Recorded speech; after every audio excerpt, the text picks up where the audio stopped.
desigualdad y pobreza. Yo decía, hoy día ha sido, la verdad, un intenso y emocionante programa.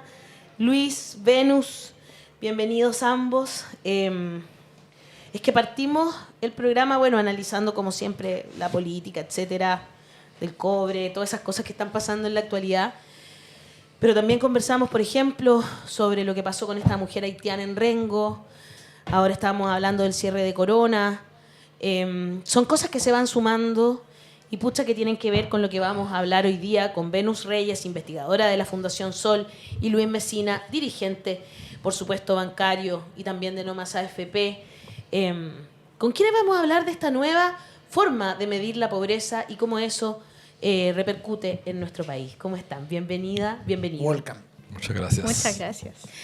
Bueno, la verdad es que Chile redescubre su verdadera pobreza y pasamos del 6,5 al 22,3%.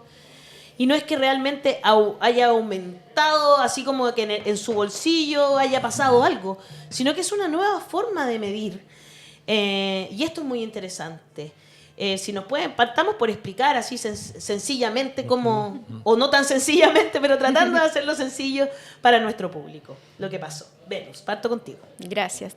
Sí, bueno, esta propuesta, efectivamente, tal como comentas, no es que la pobreza haya aumentado, sino que es una nueva forma, una nueva metodología para medir la pobreza, que es más exigente en comparación a la que teníamos vigente hasta el momento. Claro. Esto nace de una comisión asesora presidencial compuesta por 10 personas profesionales, entre las que se encuentra nuestro compañero de la Fundación Sol y académico también de la Universidad de Chile, Gonzalo Durán, claro, economista, que va a entregar recomendaciones al Ejecutivo, ya las entregó en este informe, pero esto no es algo vinculante, ¿cierto? No es que esta nueva forma de medir la pobreza sea sí o sí la que se va a usar, sino que tenemos que esperar hasta el próximo año, hasta el 2026, cuando salgan los nuevos resultados oficiales, a ver la decisión del Ejecutivo si adopta o no estas medidas, que entendiendo que hubo una comisión que trabajó por más de 15 meses, debería adoptarla, ¿cierto? Pero se ha perdido trabajo de grandes comisiones, te voy a decir. Han pasado años y después la agarran y las meten en los informes a la basura. Y ahí quedan, y como ahí la quedan. de La Verdad, ¿te acordáis esa de la fake news? Sí, exacto. Pero en lo concreto, ¿dónde estaba el hierro? ¿Estábamos nosotros o los gobiernos, los estados, metiendo la pobreza debajo de la alfombra para maquillar cifras, o es otra la realidad que nos lleva a este estudio, a este análisis, a esta propuesta? Más que eso, más que maquillar las cifras, estos son procesos que todos los países tienen que ir haciendo constantemente, ¿cierto? Formas en las que hay que actualizar los patrones para medir la pobreza y hacerlos cada vez más exigentes. O sea, la pobreza, en la manera como se mide ahora, no es la misma que se usaba hace 10 años atrás. Hoy en día tenemos patrones de consumo que son distintos a los que teníamos 10 años atrás, que fue cuando tuvo lugar la última comisión asesora presidencial. Entonces, esta comisión lo que hace es entregar recomendaciones para ponernos al día en el concierto internacional. Ahí se ve en el gráfico que estamos mostrando en pantalla que Chile tenía un nivel de pobreza bien bajo, ¿cierto? Un 6,5%. Sí, pues parecía que estuviéramos entre los países. Ahora, claro, somos menos pobres que Canadá, pero eso tiene que ver... ¿Todos ocupaban el mismo sistema o cada cual el suyo? Ese es el tema. Esto tiene que ver con la forma en la que cada país determina cómo medir la pobreza.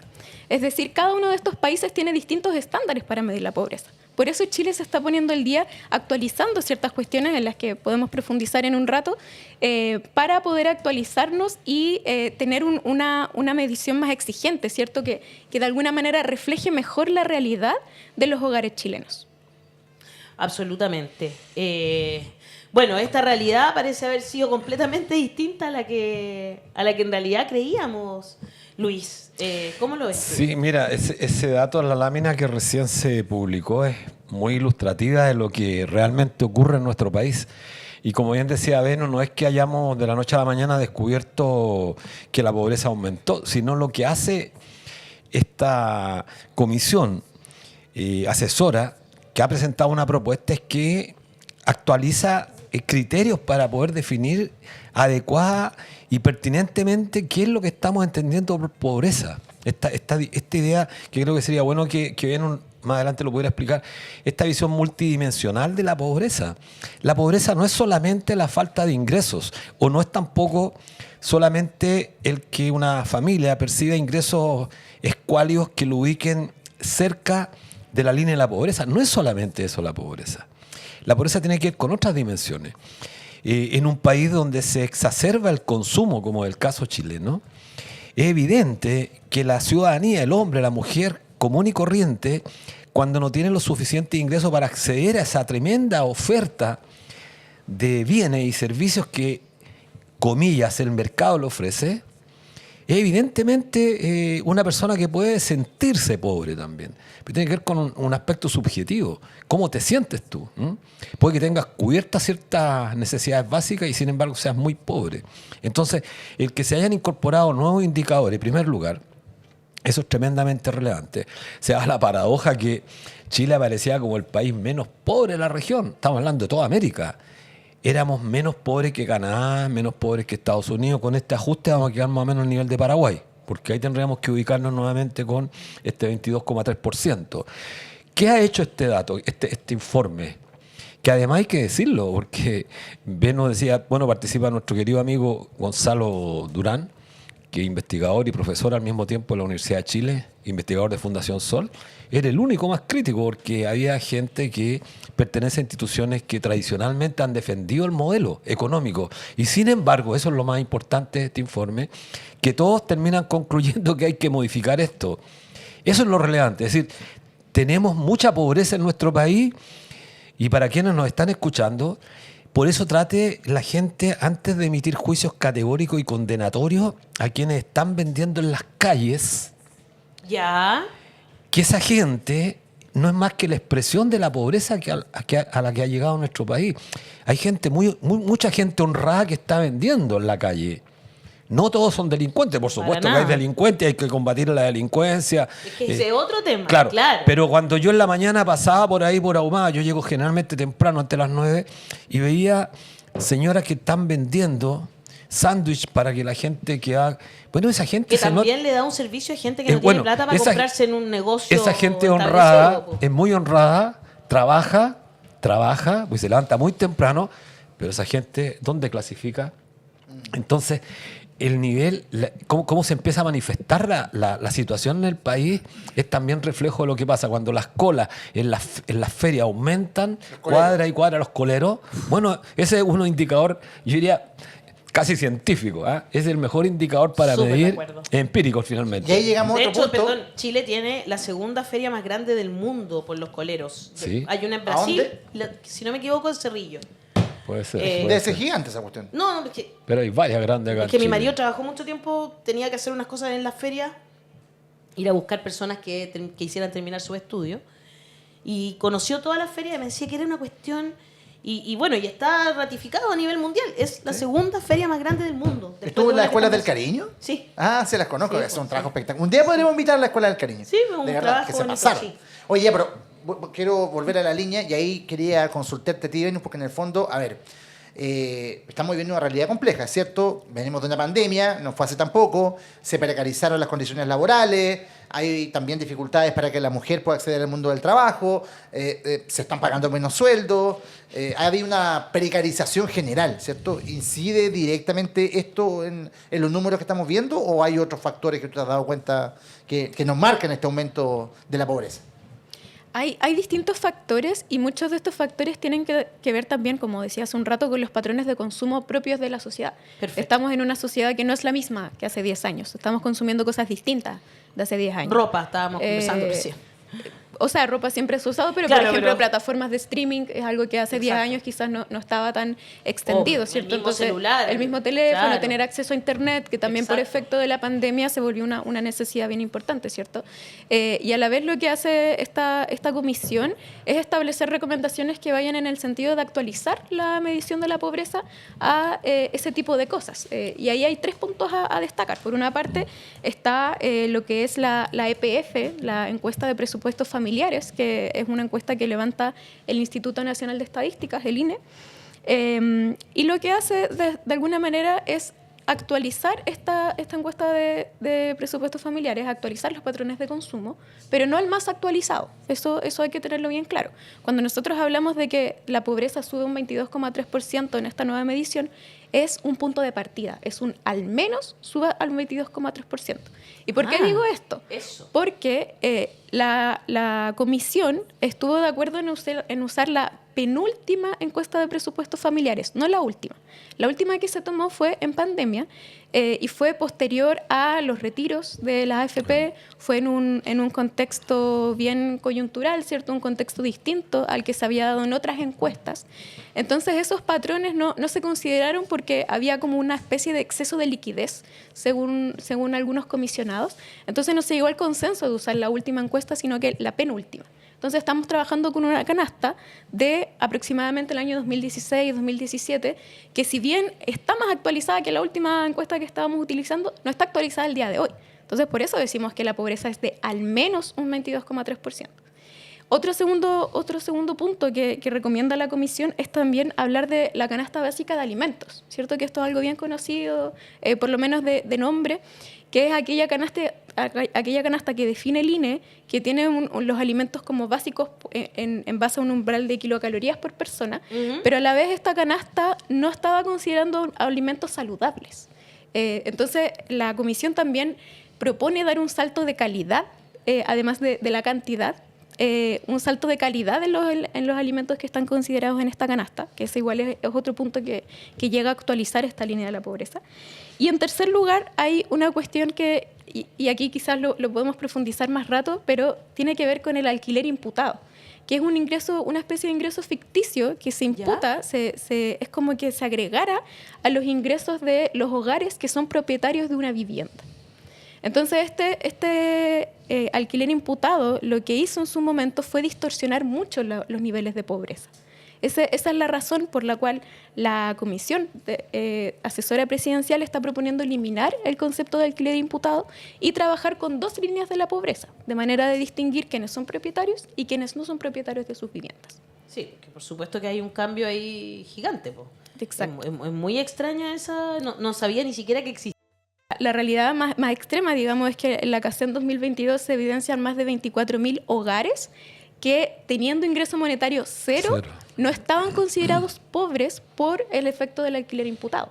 O pensemos también lo que pasa con, y lo hablábamos hace un rato también con Luis, ¿cierto? Con lo que pasa con las personas de 60 años o más. Hemos estado aquí en este mismo panel hablando de lo paupérrimo de las pensiones. Exacto. Pero a la vez solamente un 3,1% de las personas mayores de 60 años son pobres. No te puedo creer. Con esta medición ese número se sextuplica, llega al 18,1%.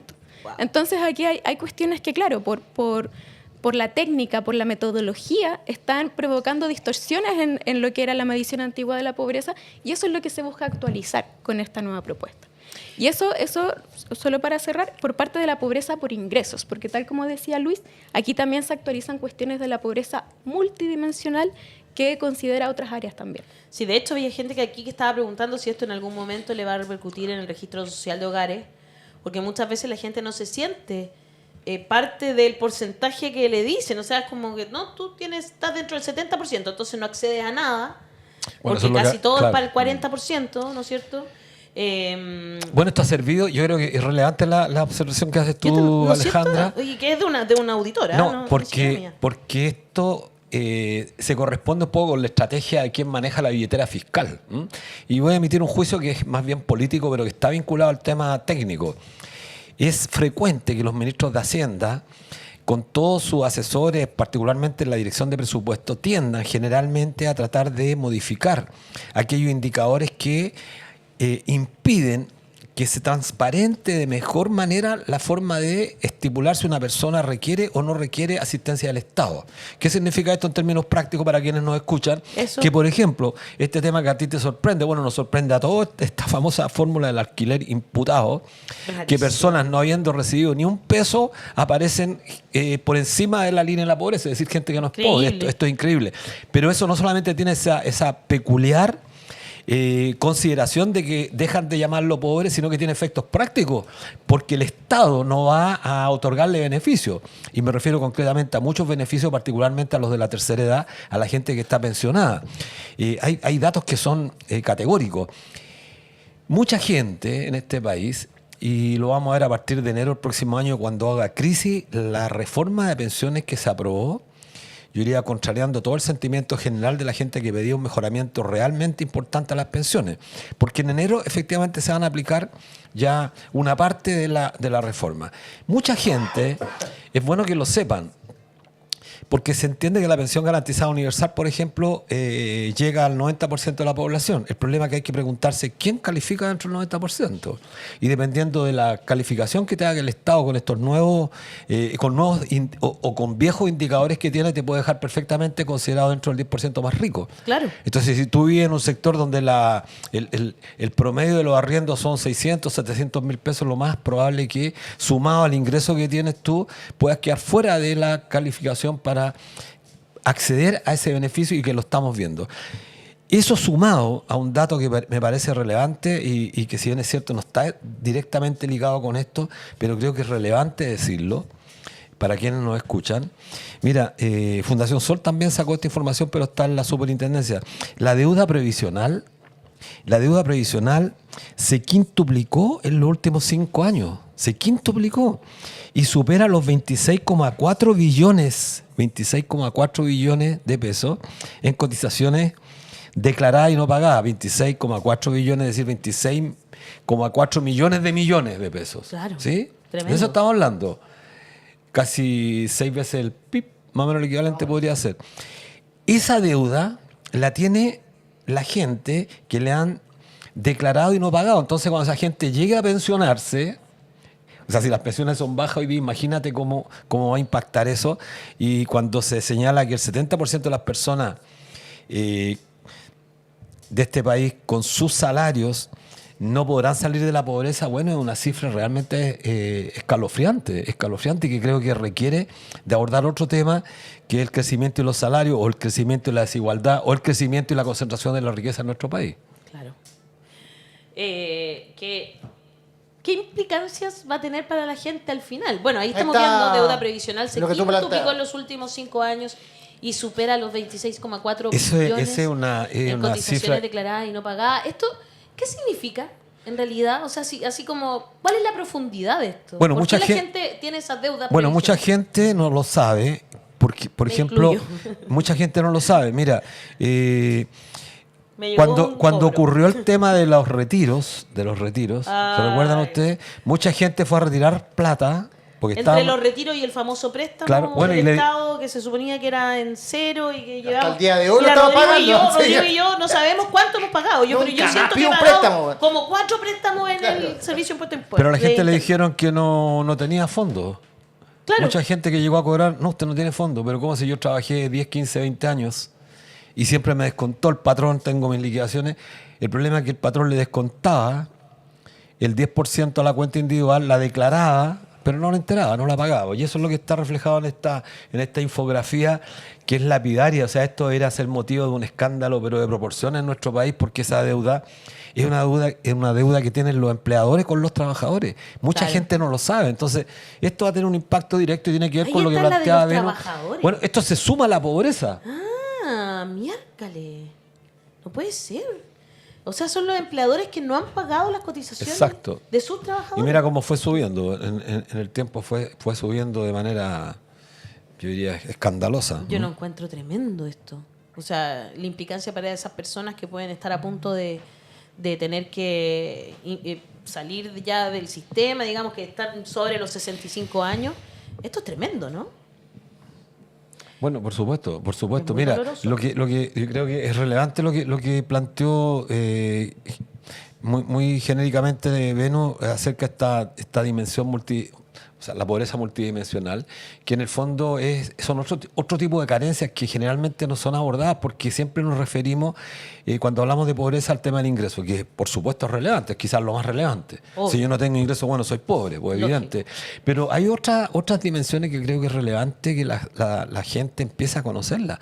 ¿Cuáles que son no esas otras dimensiones? Bueno, ahí de la Beno pobreza? puede explicar bien con mayor profundidad, porque bueno, Fundación Sol en esto ha venido trabajando fuertemente el tema y ¿qué podemos decir de Fundación Sol? Que siempre nos ilustra, nos alumbra con información que además tiene una característica, siempre lo digo yo, y en esta oportunidad también lo quiero decir, es rigurosa en la fuente de la información. Absolutamente. Eso es lo bueno, que si tú toma un dato Fundación Sol, yo te diría tener un 99,9% de que no te va a equivocar. Puede que a lo mejor alguna vez cometa un error, porque humanos son las personas que trabajan ahí, pero es muy riguroso. Entonces eso es importantísimo. Venus, si pudieses hablar de esas nuevas dimensiones de la pobreza con más detalle. Claro, como hablábamos hace un rato, hay como dos tipos de pobreza, ¿cierto? Está la pobreza por ingresos, que es la que hemos abordado más extensamente hoy, pero también está, como dice Luis, la pobreza multidimensional. Y aquí nos referimos exactamente a las carencias más allá del ingreso. También esto, así como la pobreza por ingresos, todos los países tienen distintas formas de medirlo, y el índice de pobreza multidimensional se va construyendo a partir de ciertas dimensiones. Hace una década aproximadamente eran 4 dimensiones, luego eso se actualizó a 5 dimensiones, y la Comisión lo que propone es ratificar estas 5 dimensiones, que son educación, salud, vivienda, trabajo y seguridad social, y redes y cohesión social. Perfecto. Y a partir de estas 5 dimensiones, una de las otras recomendaciones que hace la Comisión es precisamente cambiar la ponderación de los Cada indicadores. claro, es importantísimo. Aumenta de 3 a 4 indicadores en cada una de las dimensiones, y lo que hace también es igualar la ponderación de cada uno de estos indicadores. Entonces, solamente son varios indicadores, ¿cierto? Más de 20, Claro. entonces solamente me voy a referir a 2 para dar ejemplo en una dimensión que nos compete bastante, que es la del trabajo y seguridad social. Entonces, uno de los indicadores que se agrega es el indicador de cuidados. El no estar buscando trabajo por estar cuidando de otra persona, Claro. que es una carencia que no se puede medir solamente por el ingreso, sino hay que ir un poquito más allá, a esta esfera más multidimensional. ¿Y eso no por otra estaba parte, antes? eso no estaba antes. Y hay un indicador también dentro de la misma dimensión de trabajo y seguridad social que se modifica, que tiene que ver con el subempleo por horas, es decir, aquellas personas que pueden trabajar más, pero el mundo del trabajo les ofrece empleos por menos cantidad de horas. Por ejemplo, yo tengo una jornada completa disponible para trabajar, pero solo me ofrecen trabajos de media jornada o solo de los fines de semana, yo teniendo la disponibilidad de trabajar. Claro. Aquí no es por estar estudiando, por Claro, compatibilizar no es otras que tú cosas. hayas optado, Exacto. sino que es lo único que encontraste. Así es. Y por otra parte, también como señalaba Luis, incluye cuestiones sobre la carencia referidas a lo que es la formalidad. Si están en el sector informal también se considera una carencia, y ese es el objetivo precisamente de la pobreza multidimensional. Ir identificando estas carencias que vayan a complementar de alguna manera lo que es la pobreza por ingresos, identificando estas otras dimensiones y estos otros indicadores en los que también puede ser carente. Y eso de las redes, eso es como lo nuevo, ¿no? Y ahí está dentro de eso, ¿está cuidados? No, Dentro de las dimensiones. cuidados porque tú está dijiste que dentro de había una- trabajo. Sí. Ah, dentro de trabajo. Sí, dentro de trabajo. Ah, Las perfecto. dimensiones se mantienen, son las mismas 5 dimensiones, pero cada una de estas dimensiones antes tenía 3 indicadores de Ya. distintas ponderaciones. Y ahora lo que la Comisión propone es que de 3 se pase a 4 indicadores en cada una de estas 5 dimensiones. Por eso ahora digo entiendo. que no Cambia me voy la a ponderación extender. también, claro. Y cambia Claro. la ponderación, y ahora todas ponderan lo mismo, Perfecto. porque son 20, entonces tienen un peso igualitario entre todas. Y claro, son 20 dimensiones, porque son 5 dimensiones por 4 indicadores. No me voy a detener en las Claro. 20, pero sí nos llama la atención que se haya incorporado el tema de los cuidados y que se hable del subempleo de horas y del sector informal. Y a propósito también, respecto de los cuidados, ¿cierto? Hay otra cuestión que desde la Fundación Sol también hemos impulsado bastante, que es la pobreza de tiempo. Muchas veces una puede identificar la pobreza por ingresos, pero la pobreza de tiempo es un poco más difícil de identificar. Cuando una se da cuenta de que estás 2 horas al día en el transporte, para claro. moverte de tu hogar a tu lugar de trabajo y viceversa, o que no tienes tiempo suficiente para poder dedicarte al ocio o al cuidado personal, eso también es un tipo de pobreza, pero es la pobreza de tiempo. Que a veces es más difícil de identificar, ¿cierto?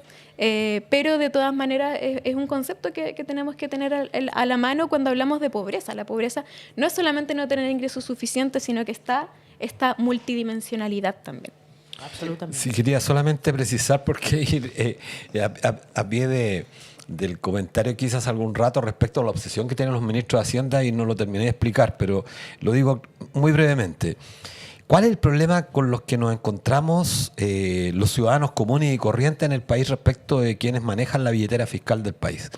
Porque también Venus, refiriéndose al informe de la comisión asesora que se presentó este tremendo trabajo que yo lo encuentro muy relevante y hay que estudiarlo porque incorpora nuevas categorías que son muy importantes respecto a la pobreza.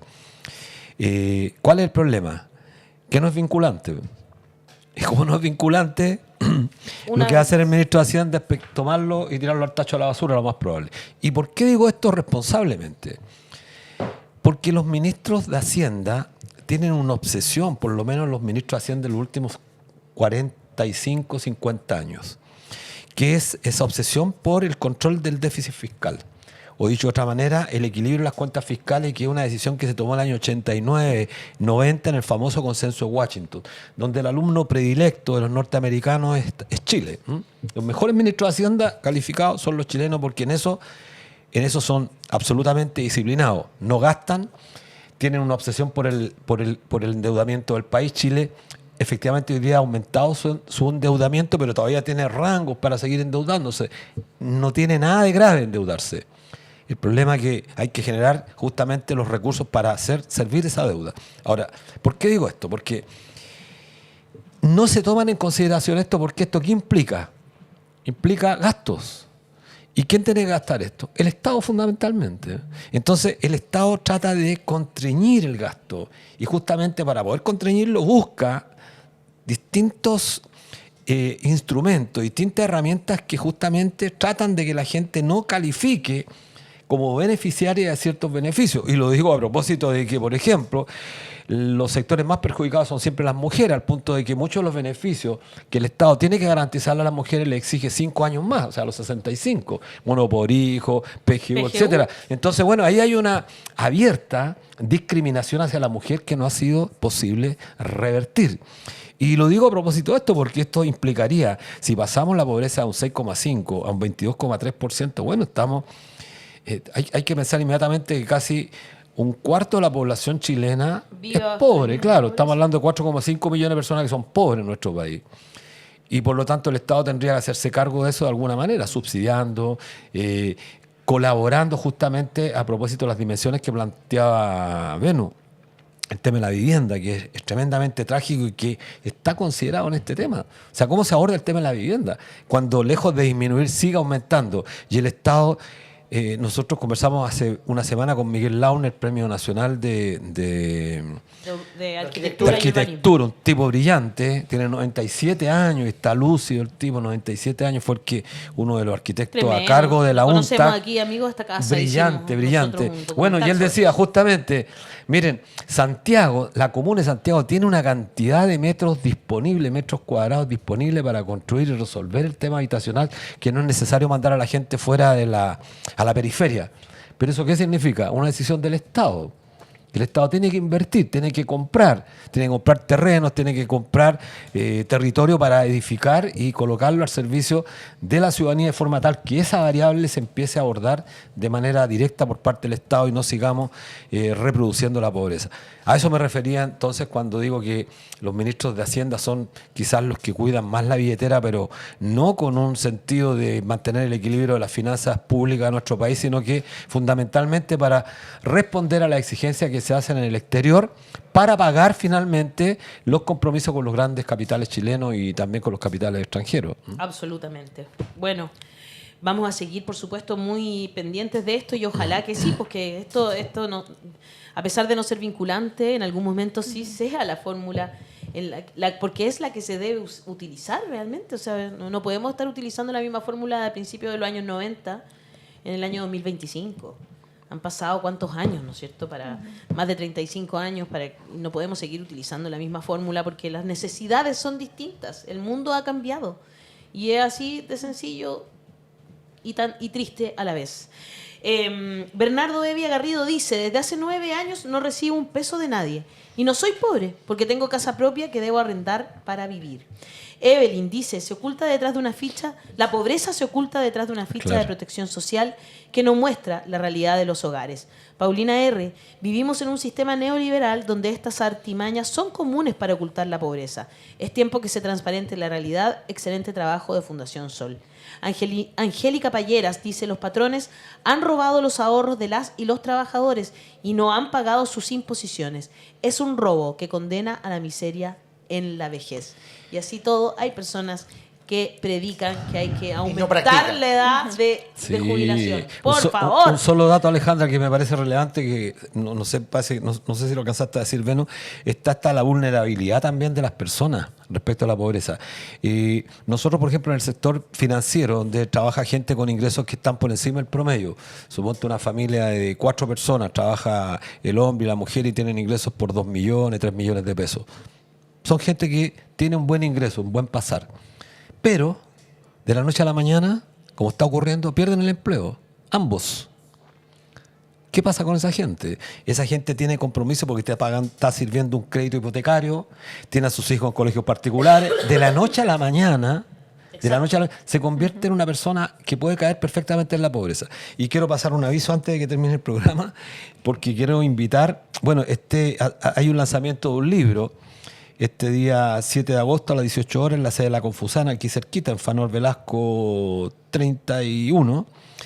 Vamos a lanzar el libro de nuestra querida compañera que falleció hace un par de años ya, Valentina Donés, que era una investigadora, antropóloga social de Fundación Sol. Absolutamente. Y queremos invitar particularmente a los sindicalistas a que participen, acompañando a Fundación Sol y recordando a nuestra compañera que hizo también un gran aporte a la investigación para el mundo del trabajo. Tremendo saludo entonces a todos de Fundación Sol y a todas las personas, sus seres queridos, ¿verdad? Que la recuerdan. Sí, su familia, por supuesto. Yo lo sé, con mucho amor. Quisiera cerrar también con una pequeña reflexión sobre lo que decía Luis y la vulnerabilidad de la pobreza, que tiene que ver también sobre el concepto de clase trabajadora, cómo nos autopercibimos como clase trabajadora. Qué importante tema. Les voy a compartir unos datos que yo tengo. De verdad, en serio. Claro. Unas cosas de Ñuñoa ahí se las voy a compartir porque son muy interesantes sobre eso. Porque está esta ilusión como de la clase media, ¿cierto? De estar en un buen pasar, pero tal como dice Luis, hay riesgos, ¿cierto? Entonces, hay una gran cantidad de personas, de hogares que están muy cercanos a la línea de la pobreza, que ante una contingencia pueden pasar inmediatamente por la ausencia de seguridad social, ausencia de la posibilidad de ahorrar, la pérdida de trabajo, un siniestro, cualquier cosa puede pasar. Entonces, considerarse como clase trabajadora es sumamente importante, entendiendo que somos quienes vendemos la fuerza de trabajo versus el capital, ¿cierto? Que es que la compra. Pero hay que tener también bien presente esto de la vulnerabilidad a la pobreza, toda vez que nos permite entender, esto no es una realidad alejada. Como clase trabajadora también estamos ahí en siempre viviendo momentos en los que nos pueden poner en estas situaciones más tensas, ¿cierto? Respecto a la suficiencia, a la sustentabilidad de nuestros hogares. Estoy completamente de acuerdo con ustedes y en eso también decir que muchas veces incluso se quiebran las familias completas, además porque desconocen completamente cómo funciona el Estado. Y ahí lo digo desde mi rol de concejala, me pasa mucho que personas que, por ejemplo, están acostumbradas al sistema privado de salud, no tienen idea cómo funciona el sistema público personas que en algún momento acá tuvimos una persona que nos dijo, la clase alta conoce el funcionamiento del Estado cuando va a sacar pasaporte. Y esas personas cuando se ven de un día para otro y pasan de ser, ellos se creían muy clase alta y pasan de ser clase alta a clase trabajadora sin darse ni cuenta, no tienen idea de cómo funciona. Les complica mucho llegar a los pocos beneficios que tiene el Estado para esas personas. Y no entienden que son sus derechos además. Es bien complejo, es un tema que creo que como sociedad deberíamos estar siempre reflexionando sobre esto, porque es muy importante que entendamos quiénes somos, dónde estamos, y la vulnerabilidad en la que nos encontramos si no entendemos que hay derechos que deberían ser universales, como el derecho a la salud y el derecho a la educación y el derecho a tener un techo al menos que te cobije. Muchas gracias, Luis, muchas gracias, Venus, por siempre gracias a ustedes. ser Gracias. tan claros y categóricos, ¿no es cierto?, en esto, porque es importante que lo conversemos si queremos generar un mejor país. Ya, señores, con eso terminamos el programa del día de hoy, pero antes tengo que dar el ganador. Ay, mira, ahí está el lanzamiento del libro, un segundo. Sí. Queríamos dejar el afiche, por supuesto, en memoria de Valentina, para que no nos olvidemos de las personas que también entregaron un han granito hecho de un arena aporte, siempre, lógico. pensando en esta sociedad, ¿verdad? Y ahí está. Muy bien. Y agradecer también a la Confusam que nuevamente nos recibe en su sede para este lindo homenaje y lanzamiento que queremos hacer. Perfecto, un homenaje también entonces a la Confusam por prestar sus instalaciones. La prensa empresarial miente, hace montajes y manipula. Nosotros mostramos y comentamos lo que no quieren que veas. Te damos un espacio para mantenerte informado, donde puedes comentar en vivo los temas más importantes que preocupan al país. Necesitamos de tu apoyo. Únete a la comunidad de los que sobran. Te muestro cómo es posible donar. Paso 1. Abre tu navegador e ingresa a la página lavozdelosquesobran.cl. Paso 2. Busca la casilla que dice comunidad. Paso 3. Una vez dentro, puedes escoger el monto con el que quieres aportar.